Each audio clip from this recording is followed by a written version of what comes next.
তুমি যেও না। আমি ঋষিকে বাড়ি থেকে দাঁড়িয়ে দেবো। আমি আজকেই দাঁড়িয়ে দেবো। তুমি সেটা কোনোদিন পারবে না।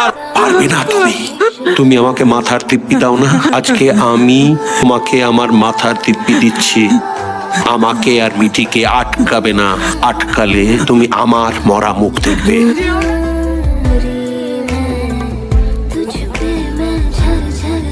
কোথায় গেল আমার ছেলেটা? আপনি ঘরে চলুন আন্টি, আপনি ঘরে চলুন। ঘর কই? মিঠি নেই, মিমো নেই। আমার ছেলেটাকে আমি নিজেই মেরে ফেলেছি। দেখো না আমার পায়ের রক্ত, ছেলের রক্ত। আমি আপনার সব রক্ত মুছে দেবো আন্টি। আমি তো বলেছি আপনার সব রক্ত মুছে দেবো। তাহলে মিমো ফিরে আসবে, বাড়ি ফিরে চলে আসবে।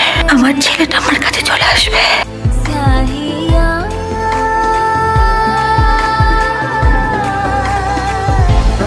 হ্যাঁ রে, মিঠি ঘুমিয়ে পড়লো।